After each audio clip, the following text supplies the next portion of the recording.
ప్రేక్షకులకు నమస్కారం. ఇష్టాగోష్ఠి కార్యక్రమానికి సాదర స్వాగతం. నిరాడంబరమైన జీవితం, నిర్మలమైన ప్రేమ, ప్రతి ఒక్కరూ ఎదగాలి అనే ఒక ఆకాంక్ష, వీటితో పాటుగా తాను తెలుసుకున్న సత్యాన్ని ఆగండి. ప్రేమ లేదు మన దగ్గర. సారీ,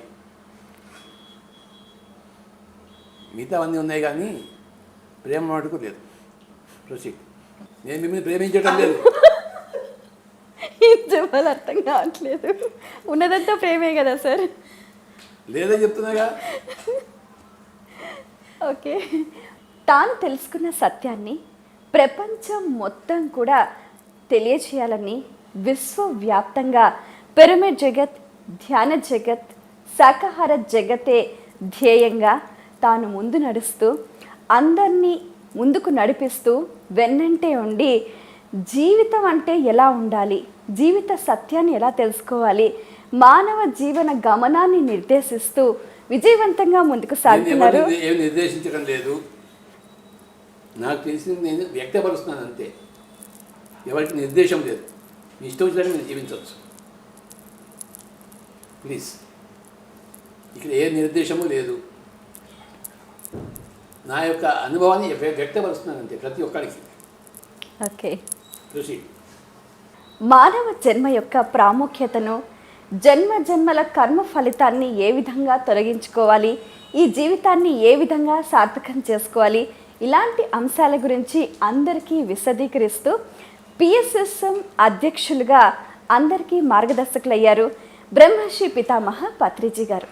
వారితో మాట్లాడి మరిన్ని విషయాలు వారి మాటలో తెలుసుకుందాం. ఈనాటి కార్యక్రమాన్ని ప్రారంభిద్దాం. నమస్కారం అండి. మీకు కోపం రాలేదా? నీ మధ్య మధ్యలో మీరు దూరుతుంటే? లేదు సార్. మీ కోపం రాదా? మీకు కోపం వస్తుంది కానీ మీరంటే రావట్లేదు.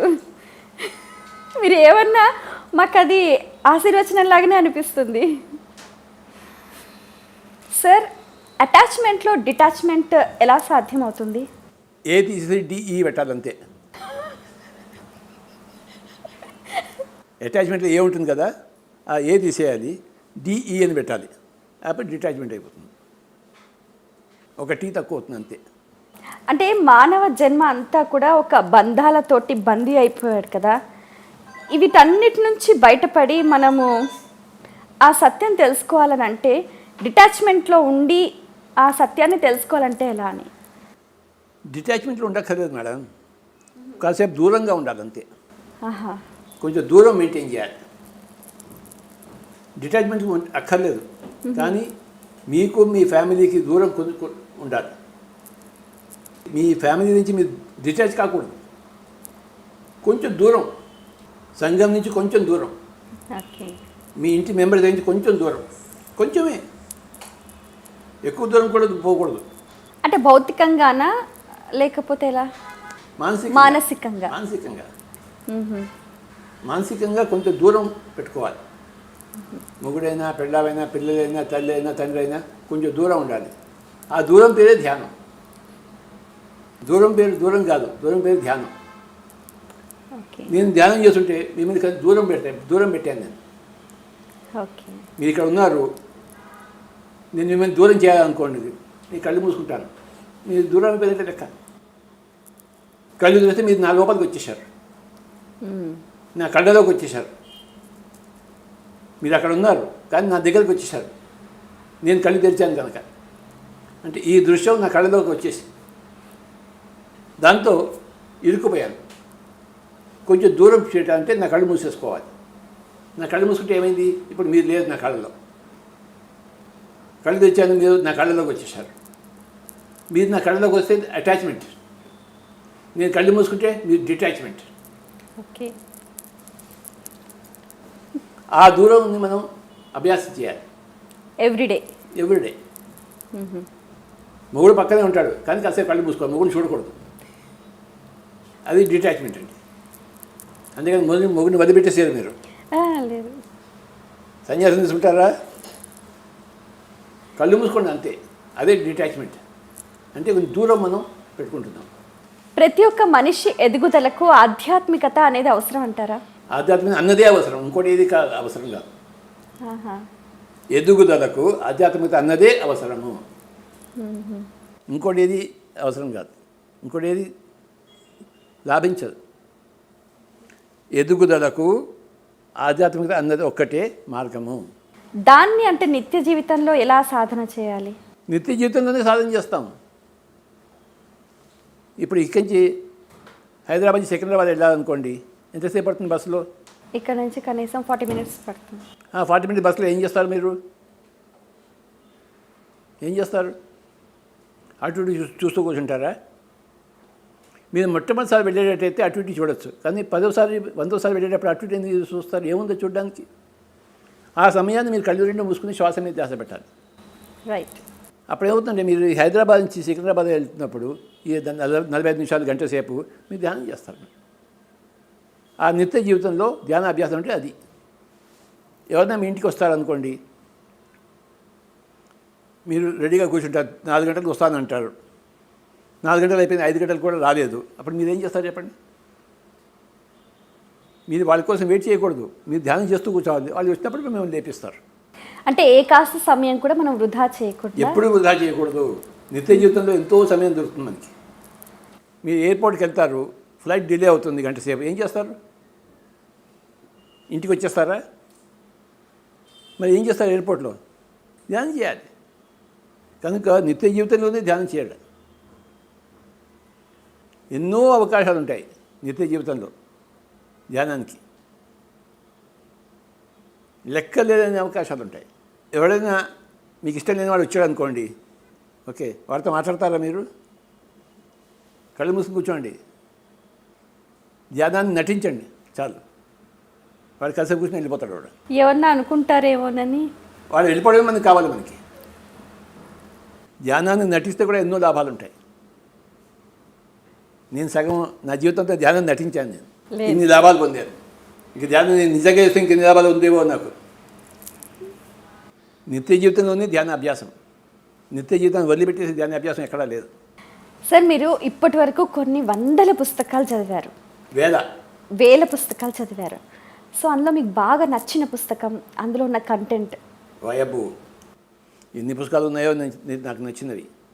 తింటే గాలిలే తినాలి, వింటే భారతమే వినాలి. అలాగే భారతం చదవడం చాలా ఇష్టం నాకు. మహాభారతం బెస్ట్ బుక్ అది, దాన్ని మించిన బుక్ లేదు. ఆ వేదవ్యాసుల వారికి నమస్కారాలు. సార్, మీరు చెప్పిన 18 ప్రిన్సిపల్స్లో ఫస్ట్ ప్రిన్సిపల్ ఆనాపానసతి, అది చాలా బాగుంది. అసలు ఈ ఆనాపానసతి అనేది ఎక్కడి నుంచి వచ్చింది? గౌతమ బుద్ధుడి దగ్గర నుంచి వచ్చింది. ఆయనకి ఎక్కడి నుంచి వచ్చిందో నాకు తెలియదు, కానీ మనకు మటుకు ఆయన దగ్గర నుంచి వచ్చింది.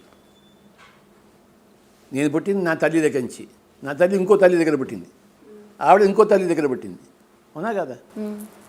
మరి ఆయనకి ఎక్కడి నుంచి వచ్చిందో నాకు తెలియదు, కానీ నాకు మటుకు ఆయన దగ్గర నుంచి వచ్చింది, మీకు నా దగ్గర నుంచి వచ్చింది. అవును సార్. ఆనాపానసతి ప్రతిరోజు ఎలా చేయాలంటారు? ప్రతిరోజు ఒకటే విధంగా ఉంటుంది, ప్రతిరోజు ఒక్కొక్క విధంగా ఉంటుంది. ఏంటి ప్రొసీజర్? పాదాలు 2 క్రాస్ చేసుకోవాలి, చేతులు 2 వేళ్ళు పెట్టుకోవాలి, హాయిగా కూర్చోవాలి. ఇలా వెన్నెముక నిటారుగా పెట్టక్కర్లేదు, వెన్నెముకను హాయిగా పెట్టండి, స్థిరంగా హాయిగా కూర్చోవాలి. కూర్చుని కళ్ళు 2 మూసుకోవాలి, శ్వాస మీద ధ్యాస పెట్టాలి. ఏ మంత్రం చెప్పకూడదు, వెరీ సింపుల్. మీకు ఇష్టం వచ్చినంతసేపు చేయాలి. మీకు కష్టం అయిపోయింది అనుకోండి, బయటకు వచ్చేసేయండి. ఇష్టం ఉన్నంతసేపే చేయాలి, కష్టంగా చేయకూడదు. వయస్సు ఎంత ఉంటుందో అన్ని నిమిషాలు చేయాలని అంటారు. అది ఒక చిన్న థంబ్ రూల్. ఏదో ఒక సూత్రం ఉండదు కావాలిగా, ఒక ఆలంబన కోసం. అంటే 25 ఏళ్ళ వరకు 25 నిమిషాలు అని చెప్తే అలా చేస్తారని చెప్పి అలా చెప్తాం మనం. Okay sir. ఏదో ఒక కొలత మానం ఉండాలి కనుక, కానీ మీ ఇష్టం మీది. సార్, మంత్రాలు చెప్పకూడదు అని అంటారు, కానీ మంత్రం అనేది ఒక వెహికల్ అంటారు కదా భగవంతుడికి భక్తుడికి. అంటే ఒక ఎవరంటారు? మననాత్ త్రాయతే ఇతి మంత్ర అని అంటారు కదా. నిరంతరం జపిస్తూ ఉంటే కూడా ఒక వైబ్రేషన్ అంటారు కదా మేడం. మననాత్ త్రాయతే ఇతి మంత్ర, తనునాత్ త్రాయతే ఇతి తంత్ర.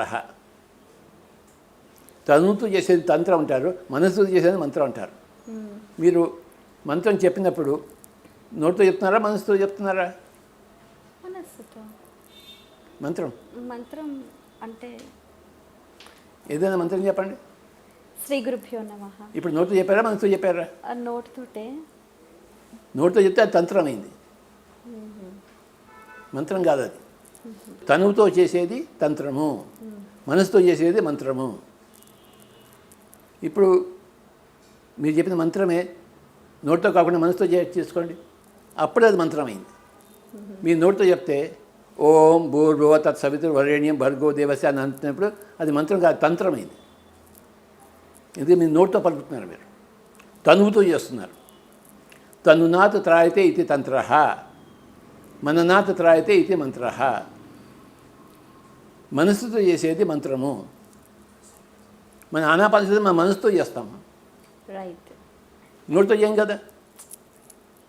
మనసుతో చేసేది మంత్రము. సార్, ధ్యానం చేస్తే ఆర్థిక సమస్యలు ఎలా తీరుతాయి?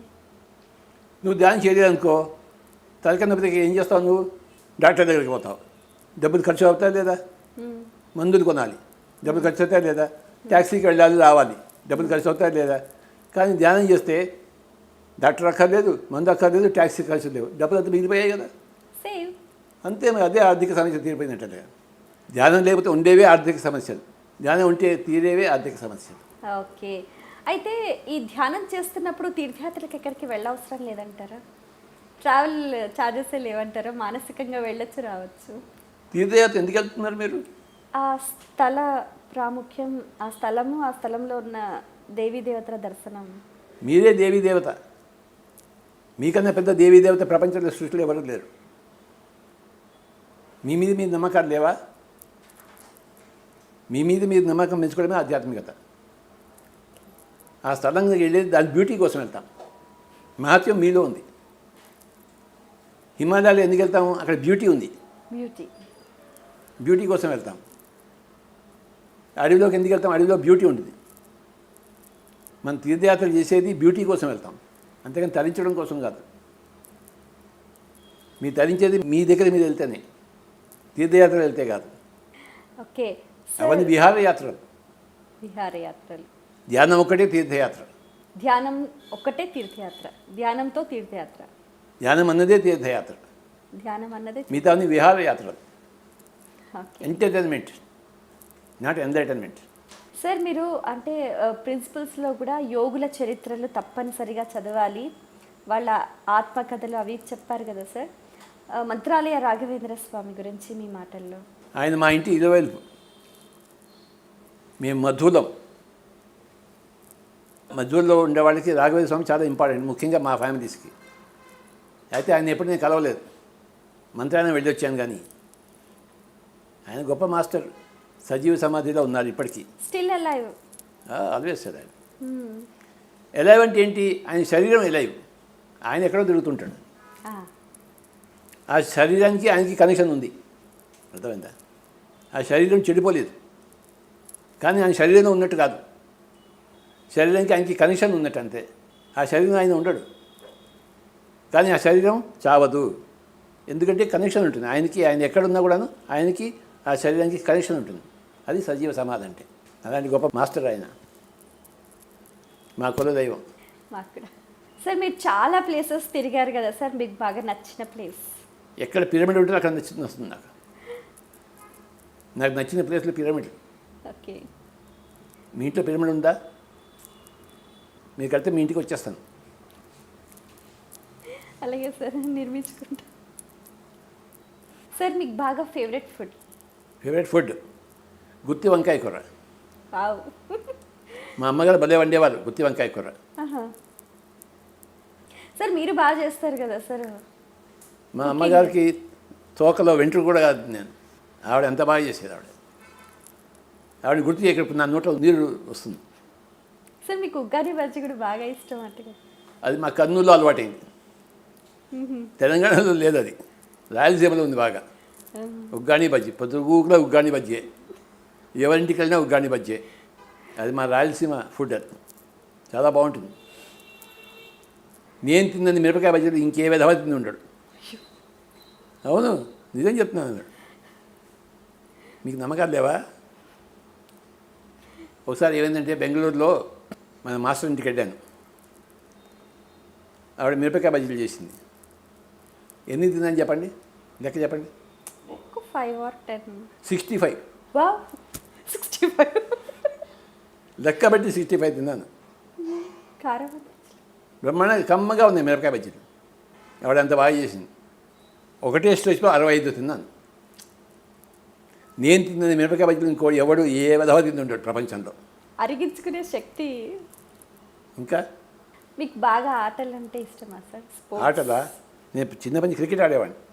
Cricket? Wicket keeping, bowling, batting అన్నీ. Spin bowling, fast bowling. Okay. మీరు మొత్తం ఈ స్పిరిచువల్ ఫీల్డ్లోకి, ఈ పూర్తిగా ధ్యానంలోకి ఏ సందర్భంలో వచ్చారు సార్? చాలాసార్లు చెప్పాను అందరికీ నేను. ఇది మీకు మళ్ళీ విడిగా చెప్పాలా? చెప్తాను. రామచంద్రారెడ్డి అని మా ఫ్రెండ్ ఉండేవాడు కర్నూలులో, మా కంపెనీలో పనిచేసేవాడు. అతని దగ్గర నేర్చుకున్నాను. అతను ఇంకోటి దగ్గర నేర్చుకున్నాడు. నేర్చుకున్న ఒక రోజు నాకు ఫోన్ చేశాడు. అతను అంతుపదో ఉన్నాడు, నేను కర్నూలులో ఉన్నాను. ఫోన్ చేశాడు. ఏంటి బాబు సంగతి అంటే, నువ్వు నాకు ఇప్పుడు కనబడుతున్నావు అని చెప్పాడు ఫోన్లో. నేను నీకు కనబడుతున్నానా? నీ కర్నూలులో నువ్వు అంతుపదో ఉన్నావు, ఏం చూస్తున్నావు చెప్పండి. అక్కడ నీ ఇద్దరు పిల్లలు అక్కడ ఫుట్బాల్ ఆడుకుంటున్నారు, చూసుకోవాలని చెప్పాడు. నేను చూస్తే వాళ్ళు ఫుట్బాల్ ఆడుతున్నారు. నీ వైఫ్ అక్కడ ఆలుగడ్డ వేపుడు చేస్తోంది, చూసుకోవాలని చెప్పాడు. నేను ఫోన్ పక్కన పెట్టి వెళ్ళి చూస్తే ఆలుగడ్డ. అప్పటి నాకు కన్ఫర్మ్ అయిపోయింది ధ్యానం అంటే ఆనాపానసతి. అప్పటి నుంచి నేను శరణాగతి అయిపోయాను. ఎందుకంటే అంత ప్రూఫ్ దొరికింది నాకు. జరుగుతున్నది నాకు తెలిసిపోయింది. జరుగుతున్నది. వాడు అక్కడి నుంచి దూరం నుంచి చూశారు. వాడు అందరికీ అదే అలవాడుతుందా సార్? ధ్యానం చేస్తున్న వాళ్ళందరికీ ఎవడు చేసినా వస్తుంది అది దూరదృష్టి, దివ్య దృష్టి. అవసరం బట్టి వస్తుంది. ఇప్పుడు మనం ఫలానా వ్యక్తి ఏం చేస్తున్నారో తెలుసుకోవడానికి దుబ్బ తెగుతుంది, జాగ్రత్త. అవన్నీ చేయకూడదు. అంటే ఇప్పుడు ధ్యానం, మీ మాస్టర్, మీ గురువు గారు మీరు ఏం చేస్తున్నారో నా గురువు గారు లేరు, ఫ్రెండ్స్ ఉన్నారు. ఫ్రెండ్స్. ఆ సార్ చెప్పారు కదా సార్ మీ ఇంట్లో ఏం జరుగుతుంది, అలాగే మనకు కూడా మిగతా అందరి ఇళ్లలో అంటే ఎవరేం చేస్తున్నారో తెలిసిపోతుంది ధ్యానంతో. మీకు ఎవరింట్లో ఏం జరుగుతుంది మీకెందుకు బా తెలుసుకోవాలన్న అంటే పక్కింటి ఏం గొడవ జరుగుతుందో మీకు తెలుసుకోవాలా? మీ గత జన్మది మీరు తెలుసుకోండి ధ్యానం ద్వారా. పక్కింట్లో ఏం జరుగుతుందో అది కాదు మీరు చూసుకోవాలి. మీ గత జన్మది మీరు తెలుసుకోవాలి. ఓకే. మనం ధ్యానం చేస్తూ గత జన్మలో మనం ఏంటి అన్నది ధ్యానం చేస్తుందని తెలుసు. ఎన్నో జన్మలు ఎత్తారు మీరు. ఈ జన్మ గురించి మాత్రమే తెలిస్తే మీకు అజ్ఞానం ఉన్నట్టు లెక్క. మీ గత జన్మ గురించి తెలిస్తే మీకు సుజ్ఞానం ఉన్నట్టు లెక్క. మీ గత జన్మల జ్ఞానం మీకు రావాలంటే మీరు ధ్యానం చేసుకోవాలి. ఆ దివ్య దృష్టి రావాలి మీకు. అంతేగాని పక్కింటి వాళ్ళు ఏం చేస్తున్నారు దానికోసం కాదు ధ్యానం. ధ్యానంలో చాలామంది చెప్తూ ఉంటారు, కొంతమంది ధ్యానంలో మీరు వచ్చారు అని. ఒకరు చెప్పారు మీరు ధ్యానంలో వారికి ఐ సర్జరీ చేశారట, వాళ్ళకి చూపు వచ్చింది. ఇట్స్ రియల్లీ వండర్ కదా సార్. ఇక్కడ ఒక సీక్రెట్ ఉంది. కొంతమంది యోగులు నా వేషం వేసుకుని తిరుగుతున్నారు. వాళ్ళు హౌ? అంతే, వాళ్ళకి నా మీద నమ్మకం కలిగించడం కోసం అలా చేస్తుంటారు. నాకేం తెలియదు, నాకే పాపము పుణ్యము నాకేమీ తెలియదు. నేను ఆమె గుడ్ ఫెలో. కానీ వాళ్ళు నా వేషం వేసుకుని తిరుగుతున్నారు, తిరిగి వాళ్ళు ఆపరేషన్ చేస్తున్నారు. నేను ఏదో ఆపరేషన్ చేస్తాను అనుకుంటున్నాడు.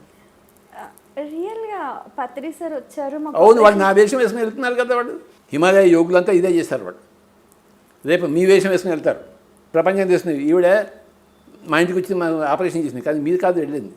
మీ వేషం వేసుకుని వాళ్ళు హిమాలయ యోగులు వెళ్తారు. అమ్మ, ఇది పెద్ద సీక్రెట్. ఇది పని వాళ్ళు చేస్తారు, పేరు మీకు ఇస్తారు. అర్థమైందా? అది మహాత్ముల లక్షణం. మీరు దొరకడమే మా అదృష్టం సార్. సార్ ఎప్పుడు చాలా సింపుల్గా ఉంటారు. మీ సింప్లిసిటీ వెనక ఉన్న రహస్యం? నా పెద్ద పాండిత్యం లేదు, అందుకోసం. వెరీ నేను ఇంటెలిజెంట్. మిడిల్ క్లాస్ ఫ్యామిలీలో పుట్టాను, పెరిగాను. నేనేం ధనవంతుల ఇంట్లో పుట్టి పెరగలేదు, కష్టాలు ఉన్న ఇంట్లో పుట్టి పెరిగాను. ఎక్కడ పుట్టాను, ఎక్కడ పెరిగాను, అదే నా సహజ లక్షణం. ధ్యానంతో ఏదైనా సాధ్యమా? ఏదైనా సాధ్యమే, కానీ అన్ని సాధ్యం చేసుకోకూడదు. ఓకే. పక్కింటి వాళ్ళకి ఇంట్లో ఏం జరుగుతుందో అది కూడా సాధ్యమే, కానీ అది చేయకూడదు. సాధ్యమే కానీ చేయకూడదు ఉంటాయి. ఆ చేయకూడదు చేసామనుకోండి దాని ఫలితాలు చాలా దుర్భరంగా ఉంటాయి. సార్ ప్రతి ఒక్క ఫ్యామిలీలో ఈగో అనేది పెద్ద బ్యారియర్ అయిపోయింది. ఈగో లేదు మేడం, అజ్ఞానం ఉంది. ఓకే. ఆ అజ్ఞానం మీకు ఈగోగా కనబడుతుంది అంతే. అక్కడ ఎండమావులు కనబడుతున్నాయి, అక్కడ ఎండమావులు ఉన్నాయి, అక్కడ నీళ్ళు ఉన్నాయా? లేవు. అలా భ్రమలా కనబడుతుంది అంతే. ఈగో అనేది ఎవరి దగ్గర లేదు, అజ్ఞానం ఉంది అంతే. Lack of knowledge. అజ్ఞానం అంటే ల్యాక్ ఆఫ్ నాలెడ్జ్. అజ్ఞానము, జ్ఞానం అంటే నాలెడ్జ్, అంటే లేకపోవడము. జ్ఞానం లేకపోవడం ఉంది కానీ ఈగో అనేది, అహంకారం ఎక్కడా లేదు అని నా యొక్క ఉద్దేశం. మీరు అందరినీ ఎప్పుడు సమభావంతో చూస్తూ ఉంటారు. మీ అందరిని సరిగ్గా చూస్తుంటాను మేడం, సమంగా చూడను, అందరిని సరిగ్గా చూస్తుంటాను. కుక్కని కుక్కగా, పిల్లిని పిల్లిగా, మహానుభావుని మహానుభావుడిగా, దరిద్రుని దరిద్రుడిగా చూస్తాను. అది సమభావం. అంటే అది సమభావమా? కాదు. ఉన్నది ఉన్నట్టు చూడటం, ఉన్నది ఉన్నట్టు. మనిషి జీవితంలో చాలా చేయాలని అనుకుంటారు, కొన్ని చేస్తారు, కొన్ని చేయలేకపోతారు. సోమరితనం, ఉన్నదంతా సర్దుకుపోతూ ఉంటారు. సోమరిపోతులు అయిపోయి ఒళ్ళు వంగక చేయకుండా ఉంటాడు. సార్ మీరు చెప్తూ ఉంటారు అనుభవాలన్నింటినీ కూడా గ్రంథస్థం చేయమని, ఇతరుల అనుభవాలు తెలుసుకోవాలని. దానివల్ల ఇంకా ఎటువంటి విషయాలు బాగా తెలుస్తాయి? వాళ్ళ జీవితాలు మనకు తెలుస్తాయి కదా. అనుభవం చెప్పాలి, అనుభవం రాయాలి, అనుభవాలు చదవాలి. అనుభవమే జ్ఞానం. మీ అనుభవం నాకు ఎలా తెలుస్తుంది చెప్పండి? మీరు రాసిన పుస్తకం చదివితే వస్తుంది. ఓకే. మీరు ఆ పుస్తకం రాయాలి. ప్రాపంచిక విద్య అంటే అందులో ఏది మనం అర్థం చేసుకోవాలి? ప్రాపంచ విద్యలు బోల్డ్ అన్నీ ఉన్నాయి. ఆధ్యాత్మిక విద్య ఒకటి విద్య. ప్రాపంచ విద్యలో బాటనీ ఉంది, జువాలజీ ఉంది, లెక్కలు ఉంది, ఎన్నో ఉన్నాయి. అసలైన విద్య ఆధ్యాత్మిక విద్య. ఆధ్యాత్మిక విద్య అది అందరూ సాధన చేయాలంటారు. చదువులు చదవనేలా, సన్యాసి కానేలా, షణ్మతంబుల చిక్కి చావనేలా, చావు పుట్టు లేని చదువేలా చదువరు అంటే ఆధ్యాత్మిక చదువు నాయన అని చెప్తున్నాడు వేమన. సార్ మల్టీ టాస్కింగ్ చాలా ఈజీ చేసుకోవాలని అంటే ఇంకెటువంటి సాధన ఉండాలి? అన్నిటికీ ఒకటే సాధన మేడం, ధ్యాన సాధన. ధ్యాన సాధన. ఫస్ట్ మీ గురించి చెప్పండి. ధ్యానం చేయకముందు చేసిన తర్వాత మీకు ఎలా అనిపిస్తుంది? చాలా హాయిగా ఆనందంగా ఉంది. ఎలాగా? ధ్యానం చేయకంటే ముందు మనకేంటంటే ఒక డైలమా, ఇది చేస్తామా చెయ్యమా, ఇది అవుతుందా కాదా. ఇప్పుడు ఏంటంటే ఒక కాన్ఫిడెన్స్ అనమాట. ధ్యానంలో కూర్చొని ఒక్కసారి అలా ఏకాగ్రచిత్తంతో ఇది అయిపోతుందని ఒక కాన్ఫిడెన్స్ అనమాట. ఆ కాన్ఫిడెన్స్ అయితే వచ్చింది సార్. కరెక్ట్. సూర్యుడు రాకముందు అరుణోదయం వస్తుంది, అంటే వెలుతురు వస్తుంది. సూర్యుడు రాడు ఇంకా, కాసేపు అయిన తర్వాత సూర్యుడు కనబడతాడు మనకి. సో రెండు ఉన్నాయి ఉదయాలు, ఒకటి అరుణోదయం, ఇంకోటి సూర్యోదయం. అర్థమైందా? సో ధ్యానం మొదలుపెట్టిన తర్వాత ఫస్ట్ అరుణోదయం వస్తుంది, అంటే కాన్ఫిడెన్స్ వస్తుంది. తర్వాత సూర్యుడు వస్తాడు, అంటే ఆత్మజ్ఞానం వస్తుంది. ఇంకా అక్కడ దాకా నేను చేరలేదండి. అది వస్తుంది. ఫస్ట్ అరుణోదయం వస్తుంది, తర్వాత సూర్యోదయం వస్తుంది. ఇది బాగుంది సార్ ఈ ఎగ్జాంపుల్. ధ్యానులు రకరకాల అనుభవాలు చెప్తూ ఉంటారు. చాలా ఆశ్చర్యంగా అనిపిస్తూ ఉంటుంది. ఒక్కొక్కరు చెప్తూ ఉంటే ఇది నిజమా అనిపిస్తుంది. నమ్మలేని నిజాలు కూడా జరుగుతూ ఉంటాయి ధ్యానంతో. అరుణోదయం లేని వాళ్ళకి అరుణోదయం అనుభవాలు నమ్మలేని నిజాలు. అరుణోదయం అయి ఉండి సూర్యోదయం చూడని వాళ్ళకి సూర్యోదయ అనుభవాలు నమ్మలేని నిజాలు. సూర్యోదయం చూసిన వాళ్ళకి సూర్యోదయ అనుభవాలు నమ్మదగే అనుభవాలే. అది సంగతి. నా జీవితం, నా ధ్యానం మా అన్నగారికి నమ్మలేదు ఆయన. నా సొంత అన్నగారికి, అయ్యో, నా సొంత పెద్దక్క గారికి నమ్మలేదు ఆవిడే. అయ్యో అంటే ఏం చేద్దాం. నా చిన్న అక్క నమ్మింది, మా అమ్మగారు నమ్మారు. ఒకటే ఫ్యామిలీలో కొంతమంది సగం మంది నమ్మలేదు, సగం మంది నమ్మారు. ఎందుకు? ఒకటే ఫ్యామిలీలో ఎవరు వాళ్ళది. ఈ పరిపూర్ణ విద్య అనేది ఏ స్థాయిలో వస్తుందంటారు? అది అందరికీ సాధ్యమవుతుందా? ఎక్కడికక్కడే పరిపూర్ణత ఉంది. ఇప్పుడు నాకు చెప్పండి, 3 ఏళ్ల పిల్లవాడి పరిపూర్ణుడా, 30 ఏళ్ళ వాడి పరిపూర్ణుడా? ఇద్దరిలో ఎవరి ఏజ్కి తగ్గట్టు. మరి ఆత్మజ్ఞానం కూడా అంతే. 3 ఏళ్ళ పిల్లవాడు తక్కువ 30 ఏళ్ళ వాడి కన్నా. అంటే అతనికి ఇంకేం తెలియదు కదా, చిన్నపిల్లవాడు 3 years అంటే. ఇది కూడా అంతే. అందరినీ బాంబులు వేసి చంపేవాడు కూడా అంతే. వాడికి ఏం తెలియదు. వాడికి తెలిసి ఎందుకు చెప్తాడు? వాడు చచ్చేవాడు చావడని తెలిసి వీడు ఎందుకు చెప్తాడండి? సార్, శాకాహార జగత్ నిర్మాణంలో ప్రతి ఒక్కరూ ఎటువంటి ఆహారాన్ని తీసుకుంటే మంచిదంటారు? ఫలాహారం, నెలకోసారి వండిన ఆహారం, ప్రతిరోజు పదాహారం. ఉట్టి పలహాలు ఉత్తి అంటే ఉత్తి, అన్నం అన్నం ఏంటి అన్నం? ఉట్టి పలహారాలు ఒక్కటే ఎలా సరిపోతుంది సార్? నేను 1 సంవత్సరం అంతా ఉట్టి టొమాటో సూప్ మీద ఉన్నాను. గ్రేట్ అండి. ఇంకో సంవత్సరం అంతా ఆ మొలకల మీద ఉన్నాను. మరి అనిపించలేదా వేరేవి తినాలి అని? దృఢ నిశ్చయం చేసుకుంటాను. అనిపిస్తుంది లోపల, కానీ దృఢ నిశ్చయం చేసుకుందాం. మన మీద మన కంట్రోల్ రావాలి. ఒక్కొక్కసారి 15 రోజులు ఏమి తినకుండా ఉంటాను, ఉట్టి నీళ్ళు తాగి ఉంటాను. ఎవరిని తాగనివ్వను కూడా, ఎవరిని తిననివ్వను కూడా. అమ్మ బాబాయ్, చాలా వెదవని నేను, నాతో పెట్టుకోవద్దు మీరు. అంటే మీకున్న స్టెబిలిటీ వాళ్ళకు ఉండదు కదా సార్? ఉండదు కనుక వాళ్ళు తెప్పిస్తాను. సార్, ప్రతిరోజు ఫుడ్లో షడ్రుచులు ఉండాలంటారు, నిజమేనా? ప్రతిరోజు ఉండక్కర్లేదు, కానీ రుచులు అవసరం అప్పుడప్పుడు. అసలు మీకు సంగతి తెలుసా? ఈ సమయంలో ఈ భూమండలం మీద 10,000 మంది ఉన్నారు. వాళ్ళు ఏం భోంచారు? వాళ్ళు అవును, అదే మీరు అన్నారు. 10,000 మంది ఉన్నారు లెక్క పెట్టి. వాళ్ళు పాడుతుంటారు, డ్యాన్సులు చేస్తుంటారు, కానీ ఏం తినరు. ఎనర్జీ ఎట్లా వస్తుంది సార్? Cosmic energy. కానీ అలాంటి వాళ్ళని చాలామంది నేను పాడు చేశాను కూడా, తిను అని చెప్పేసి. అది కూడా జరిగింది. స్థిర చిత్తం ఉండాలి అంటే ఏం చేయాలి సార్? చిత్తాన్ని స్థిరంగా ఉంచుకోవాలి. అంటే డైలమా ఉంటుంది కదా సార్, ఇప్పుడు ఇది చెయ్యాలా వద్దా? ఇందాక మీరే చెప్పారు కదా డైలామాకి ఆన్సర్. ధ్యానం. మీకు తెలిసింది నన్ను ఎందుకు అడుగుతున్నారు? క్లారిటీ. డైలామాని ఏమంటారంటే దువిధ అంటారు. అంటే దువిధ అంటే 2 విధాలుగా ఉంటుంది. ఇటా అటా, అటా ఇటా అని చెప్పేసి. ఇది చాలా మందికి ఉంటుంది సార్. ఇది విలియం షేక్స్పియర్ ఇదే అన్నాడు. To do or not to do is $1 million question. To do or not to do is $1 million question. ఈ దువిధ అనేది డైలామా అనేది ఎప్పుడు ఉంటుంది, ఇటా అటా అని చెప్పేసి. మీరు నేను ప్రశ్న అడుగుతున్నప్పుడు నేను ఏ విధంగా సమాధానం చెప్పాలని నా దువిధలో ఉంటాను. నేను తిట్టినట్టు చెప్పాలా, కొట్టినట్టు చెప్పాలా అని చెప్పేసి. కానీ కొట్టినట్టు చెప్తాను ఎప్పుడు. సార్, ధ్యాన అనుభవాలు స్వప్నాలు 2 ఒకటేనా? కాదు కదా. కొంతమంది గాఢ నిద్రలో ఉంటారు, స్వప్నాలు వస్తూ ఉంటాయి. ఒక ధ్యాన స్థితిలో ఉన్నప్పుడు కూడా ఒక రకమైన అనుభవం పొందుతూ ఉంటారు. అవి స్వప్నాల అనుభవాల? అసలు స్వప్నం అంటే మీ అర్థం ఏమిటి? మన చేతనావస్థ లేనప్పుడు ఒక విజువలైజేషన్. చేతనావస్థ లేనప్పుడు విజన్ ఎలా వస్తుంది? నీకు చేతన ఎప్పుడు ఉంటుంది. నిద్రావస్థలో ఒక చైతన్యం ఎప్పుడు ఉంటుంది. మీ నిద్రావస్థలో అంటే శరీరం నిద్రపోతున్నప్పుడు మీరు బయటకు వస్తారు. మీరు బయటకు వచ్చి ఎన్నో ఆలోచనలు చేస్తుంటారు. ఆ ఆలోచనలన్నీ మీకు కనబడుతుంటాయి. మీ ఆలోచనలు మీకు కనబడుతుంటాయి. వేకువ జాములో మీ ఆలోచనలు మీకు కనపడవు, కానీ నిద్రలో మీ ఆలోచనలన్నీ మీకు కనబడతాయి. ఓకే. మీరు ఏది ఆలోచన మీకు కనబడుతుంటుంది నిద్రావస్థలో. ఇప్పుడు మీరు మాట్లాడుతున్న మీ ఆలోచన మీకు కనపడదు, మీకు ఆలోచన మీకు కనపడదు, కానీ అక్కడ కనబడుతుంది. మీరు ఏ ఆలోచన చేస్తే కనబడుతుంటుంది. ఆ కనబడబట్టినే మీరు కళలు అంటారు, స్వప్నాలు అంటారు. అవన్నీ మీ సృష్టి, మీ ఆలోచనలే. ఈ ఆస్ట్రల్ ట్రావెల్ అనేది ఎంత దూరం చేస్తారు సార్? ఎంతైనా సాగచ్చు. అది ఎన్ని లక్షల కిలోమీటర్నే వెళ్తుంది ఆస్ట్రల్ బాడీ. No transport. ఇక్కడి నుంచి ఆ నక్షత్రం నడవడానికి వెళ్తుంది. అన్ని లోకాలు తిరిగేసి వస్తారా అని అంటారు.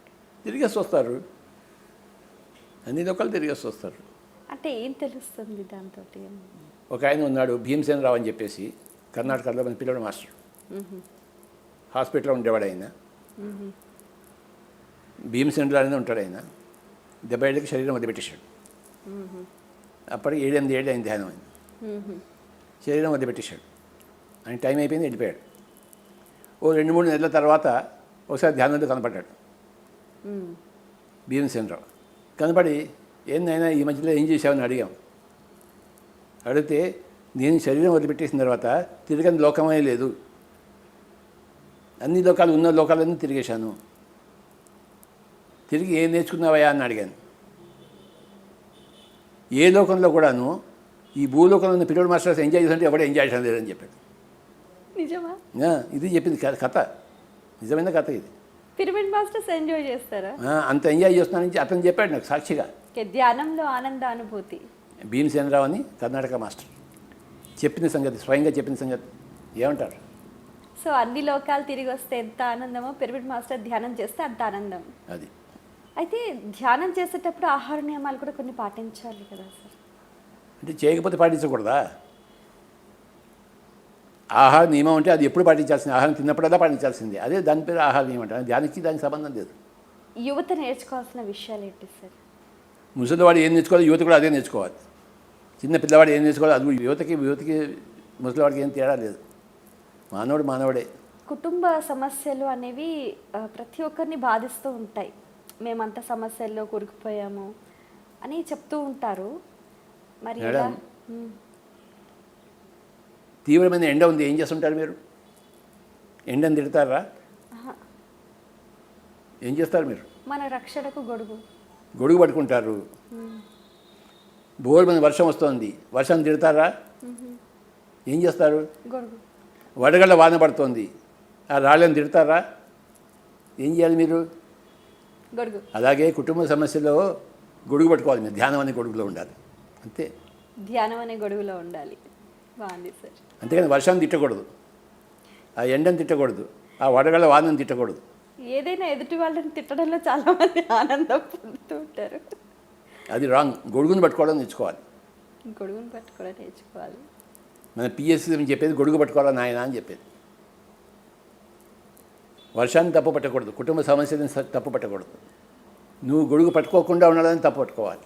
చాలా సంతోషం అండి, మీ అమూల్యమైన సమయాన్ని కేటాయించి ఎన్నో విషయాలను విస్తారంగా మా అందరికీ తెలియజేశారు. మళ్ళీ కలుద్దాం.